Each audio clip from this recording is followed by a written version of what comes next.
Tim Liputan Berita 1.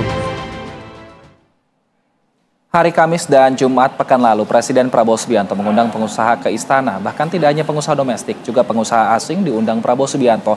Apa tujuannya? Kita akan membahas bersama dengan Jubir Kantor Komunikasi Kepresidenan, Adita Irawati, dan juga Direktur Eksekutif Trias Politika Strategis, Agung Baskoro. Selamat malam, Mas dan juga Mbak. Selamat malam, Wilson. Baik, saya ke Mbak Adita. Mbak Adita, sebenarnya apa tujuan Prabowo Subianto memanggil pengusaha-pengusaha di hari Kamis dan juga Jumat kemarin? Ya, tentu ini terkait juga ya dengan peran para pelaku usaha. Ini kan pelaku usaha yang besar ya di Indonesia.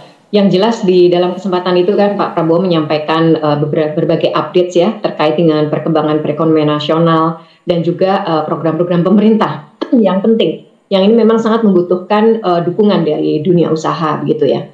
Lalu selanjutnya juga ini sebenarnya sinyal-sinyal untuk kolaborasi ya dengan pemerintah dengan komunitas bisnis gitu. Apalagi juga ada satu di hari keduanya kan bertemu untuk membahas soal Danantara. Ini kalau bicara Danantara, kami selalu dapat masukan adalah bagaimana komunikasi dengan pelaku pasar itu harus intens. Pelaku usaha juga harus intens gitu. Karena sebenarnya mereka lah yang nanti juga salah satu faktor bagaimana kesuksesan dari Danantara itu. Jadi ini juga salah satu cara untuk melakukan komunikasi kepada pelaku pasar, kalangan usaha, mengenai apa itu Danantara dan seperti apa sih ini akan dibawa ke depan begitu ya. Dan juga yang selanjutnya ada pesan-pesan juga bagaimana inovasi dan investasi di Indonesia ini bisa mendorong pengembangan ekonomi Indonesia begitu. Jadi memang butuh sekali partisipasi para pelaku bisnis untuk meningkatkan pertumbuhan perekonomian. Kita punya target yang sangat luar biasa ini ya, besar, 8% pertumbuhan ekonomi dalam 5 tahun ini.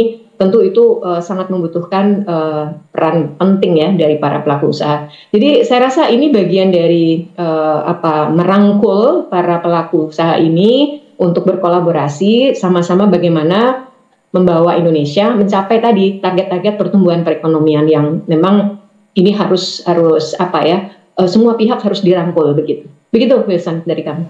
Baik, Mas Agung melihatnya seperti apa? Tidak hanya ternyata merangkul para petinggi politik, tapi saat ini juga para pengusaha dirangkul, diundang langsung oleh Prabowo Subianto. Kedepannya menurut Anda dampaknya akan sebesar apa, Mas Agung?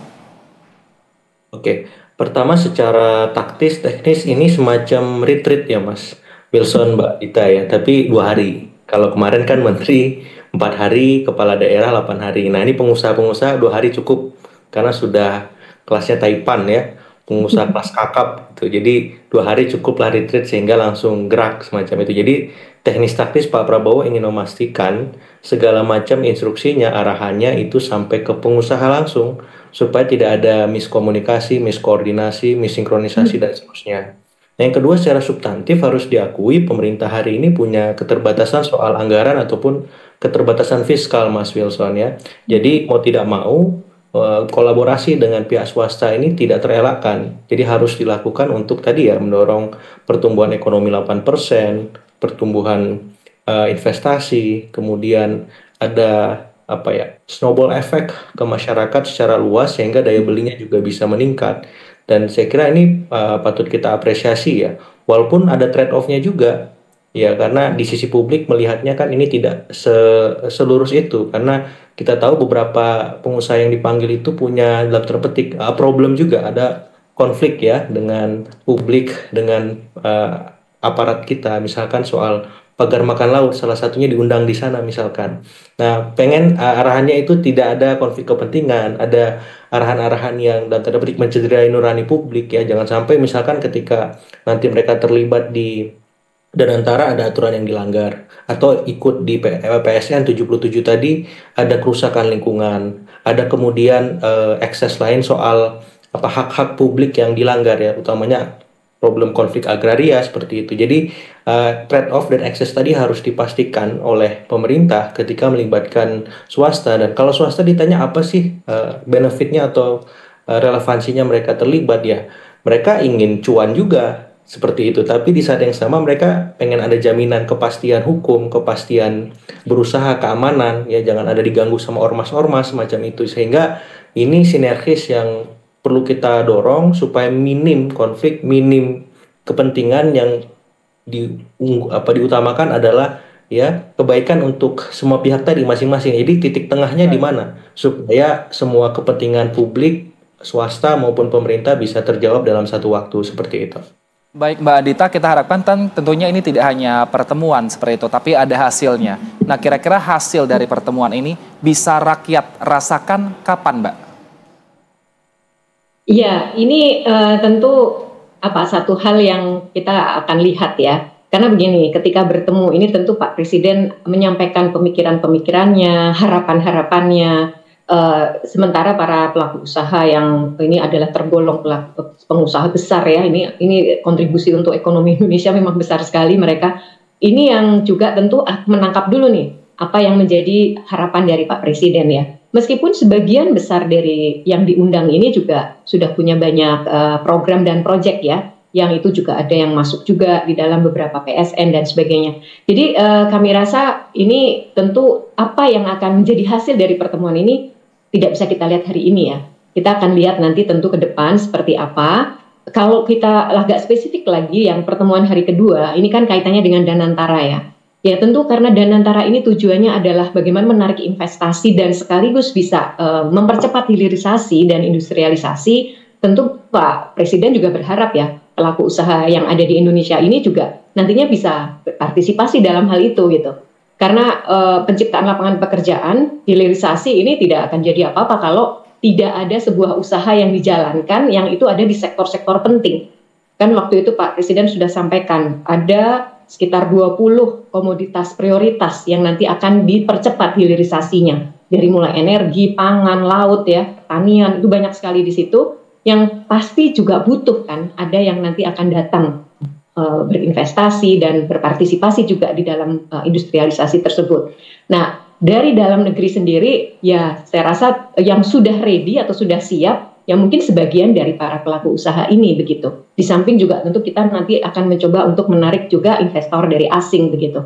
Jadi saya rasa ini satu hal yang melihat kondisi saat ini sudah ada yang berjalan dan Pak Presiden pasti juga meminta atau punya banyak harapan terhadap kondisi yang ada saat ini, maupun yang akan dilakukan ke depan ya. Dan yang jelas karena hari kedua adalah soal Danantara, terlihat betul itu ada di situ. Lalu yang kedua, ini juga Pak Presiden secara spesifik kan menyampaikan program-program prioritas beliau. Salah satunya makan bergizi gratis gitu. Artinya beliau juga ini sebenarnya ingin mengundang keterlibatan swasta ya di dalam penyelenggaraan makan bergizi gratis. Yang ini memang program besar dan Presiden sangat-sangat mengharapkan ini bisa berhasil. Tahun ini bahkan targetnya di set naik 82 juta dari yang sebelumnya 14 juta ya. Ya ini tentu harus ada keterlibatan dari di luar pemerintah dan tidak melulu dengan APBN misalnya. Mungkin ada CSR dan sebagainya. Ya ini juga yang menurut Pak Presiden tentu juga harus bisa bagaimana para pelaku usaha ini ikut berperan juga untuk merealisasikan program-program prioritas beliau. Demikian. Baik, artinya para pengusaha ini diminta tidak terlibat ini tidak hanya dalam bentuk investasi, tapi juga bisa melakukan atau bisa juga membangun sesuatu seperti itu dengan menggunakan uang yang mereka punya dari swasta, seperti itu ya Mbak Adita ya? Ya, karena kan bentuk keterlibatan bisa macam-macam ya. Kalau kita lihat Pak Presiden sangat-sangat concern atau sangat peduli terhadap, kalau kita lihat programnya, itu program-program kesejahteraan masyarakat itu kan mendominasi ya. Maka kalau kita lihat juga tadi ketika disinggung soal PSN, PSN-nya memang fokusnya pada hal-hal yang sifatnya lebih kepada bagaimana meningkatkan kesejahteraan masyarakat, mendorong pertumbuhan perekonomian dan tidak lagi berbasis umumnya tidak berbasis infrastruktur gitu, tidak berbasis proyek seperti sebelumnya.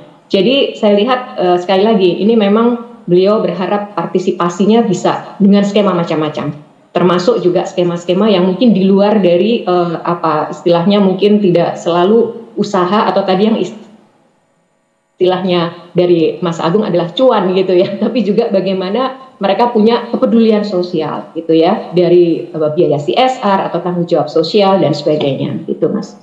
Baik, saya ke Mas Agung. Mas Agung, sepertinya kalau misalnya kita lihat memang Presiden Prabowo Subianto ini di bulan keempat, jelang bulan kelimanya dalam memerintah Indonesia cukup gencar seperti itu untuk membentuk komunikasi kepada siapapun di berbagai lapisan masyarakat dan juga pengusaha. Sebenarnya apa yang ingin dicapai Prabowo Subianto di awal pemerintahannya ini dan apakah juga ini bisa dikatakan sebagai strategi untuk kemudian mengumpulkan citra positif, ya di mana kita tahu pada Gerindra beberapa waktu lalu juga dinyatakan bahwa banyak yang menyatakan untuk Prabowo maju lagi. Ya, secara umum ya Mas, Pak Prabowo ingin membangun trust baik kepada publik, elit maupun market ya. Cuma dalam konteks pertemuan dengan pengusaha ini, trust market ini penting. Kenapa?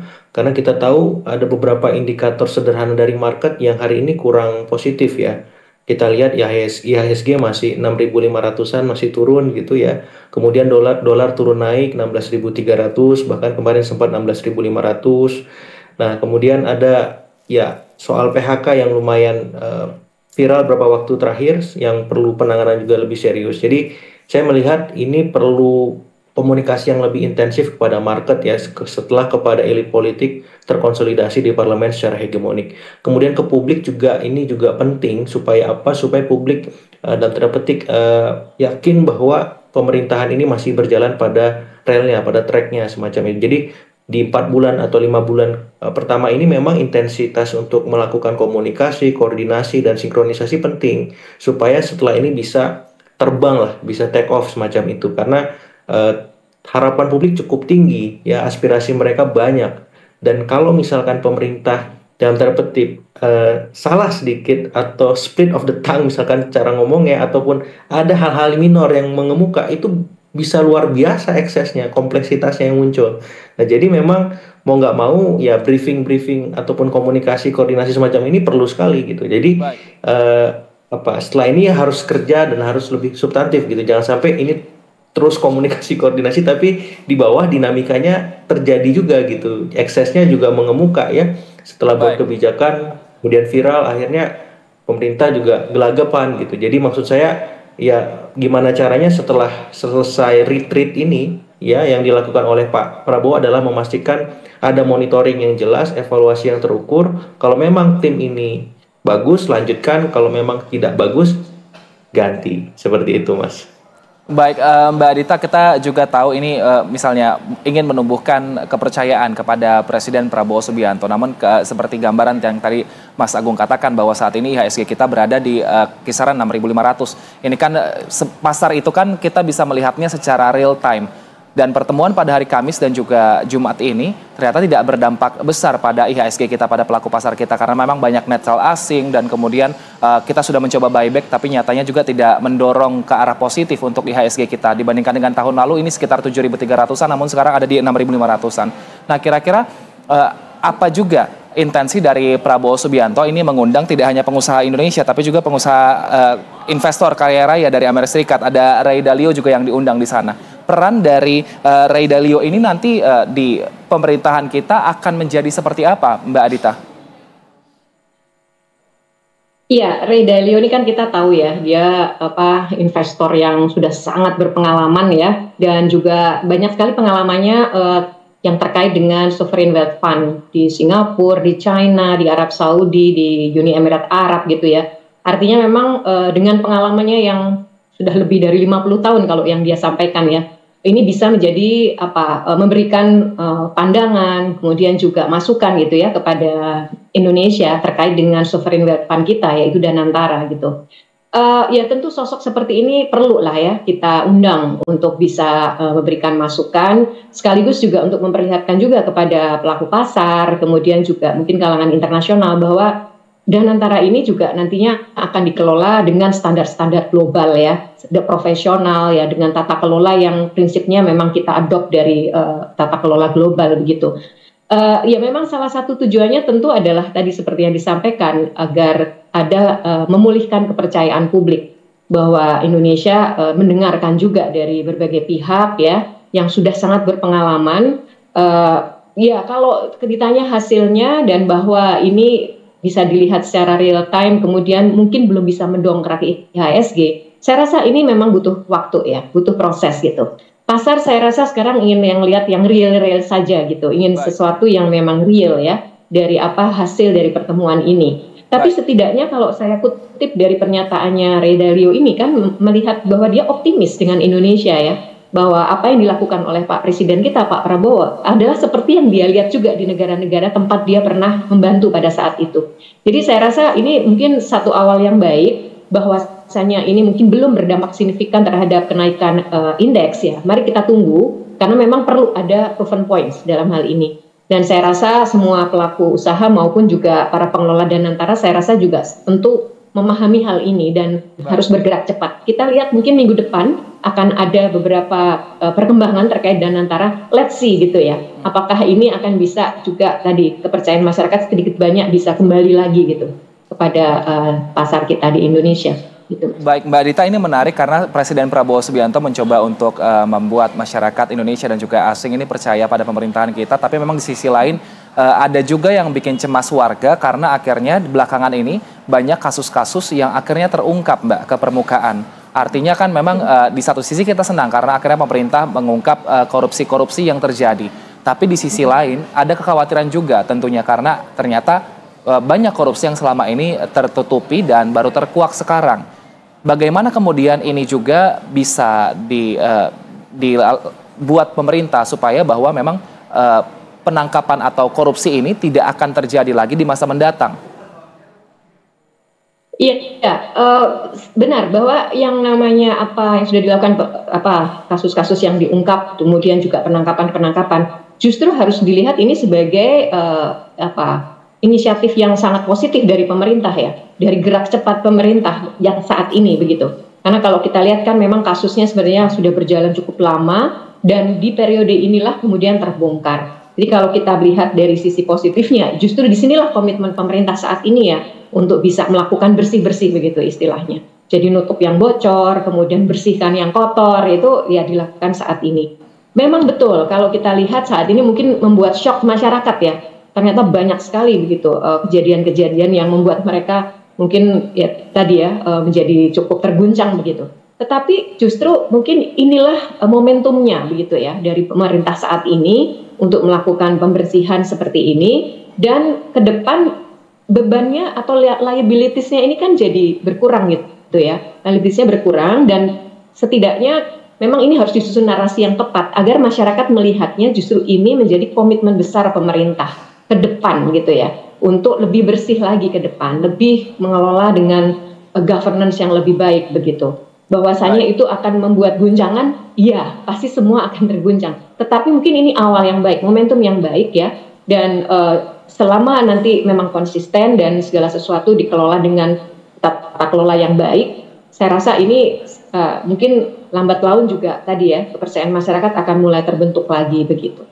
Baik, Mas Agung, narasi yang tepat kira-kira apa yang harus dilakukan pemerintah melihat saat ini tadi ada hal positif yang terlihat di media tapi setiap hari juga masyarakat digemparkan dengan isu-isu terbongkarnya kasus korupsi. Kira-kira apa yang baiknya disampaikan pemerintah? Ya, dalam beberapa pekan ini memang cukup mengguncang semua hal ya. Nurani kita, pikiran kita resah semua gelisah. Nah, saya berharap memang ada aturan main yang disahkan oleh pemerintah, misalkan hukuman mati, perampasan aset, ya pemiskinan koruptor semiskin-miskinnya. Saya kira kalau itu dilakukan secara otomatis, Mbak Dita, Mas Wilson, trust publik, pasar itu akan kembali dan akan rebound besar ya. IHSG kita, dolar kita. Kalau hukum, karena problem akut kita ini sekarang di soal korupsi dia, penegakan yang kurang maksimal, pengawasan yang lemah. Kalau itu dibenahi oleh Pak Prabowo, walaupun tidak ada di janji kampanye secara real praksis ya, soal hukuman mati dan lain-lain, itu akan luar biasa. Legacy dahsyat yang bisa diwariskan Pak Prabowo untuk kepemimpinan mungkin 1 abad kemudian gitu, karena belum pernah kan kita melihat hukuman mati itu terjadi atau perampasan aset itu benar-benar dilakukan secara besar-besaran kepada mereka yang melanggar misalkan. Nah, yang kedua, saya melihat memang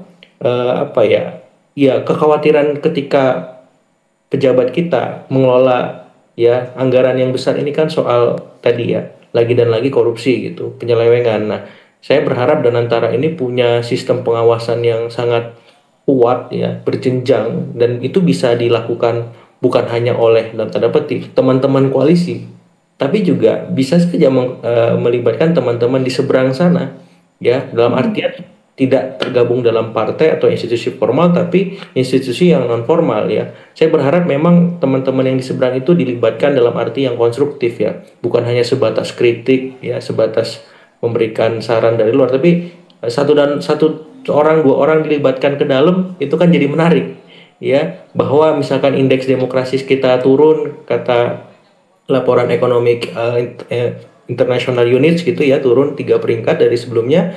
Dengan melibatkan oposisi otomatis ya terjawab juga tuh indeks demokrasi kita, sehingga istilahnya satu pulau terlampaui, dua pulau terlampaui lah gitu ya, sekali berlayar dua pulau terlampaui, kira-kira peribahasanya begitu, Mas Wilson. Jadi ketika kita ngomong ekonomi tapi politiknya juga dapat, ketika kita ngomong ekonomi hukumnya juga kena ya. Jadi pemerintah sangat efektif bergerak jadinya, dan harapannya secara automatically ya, kalau itu dilakukan saya yakin pasar itu satu hari akan pulih ya. Kalau ada gerakan-gerakan yang drastis tadi, hukuman mati, perampasan aset, oposisi terlibat, masyarakat dinamis, dia rangkul semuanya, satu hari saja itu cukup.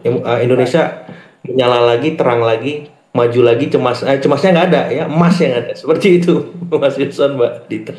Baik, Mbak Dita, kita nantikan seperti apa dorongan dari pemerintah, utamanya kepada parlemen, supaya tadi undang-undang perampasan aset kemudian untuk segera disahkan, dan juga hukumannya semoga bisa maksimal sehingga tidak ada lagi korupsi di negara kita, sehingga pembangunan untuk masyarakat bisa terus dilakukan dan masyarakat semakin sejahtera. Terima kasih atas waktu dan juga informasinya. Jubir Kantor Komunikasi Kepresidenan Adita Irawati dan juga Direktur Eksekutif Trias Politika Strategis Mas Agung Baskoro telah bergabung sama kami. Sehat selalu. Sehat selalu, Mas. Dan pemirsa, usai jeda kami akan hadirkan informasi mengenai KPK yang menggeledah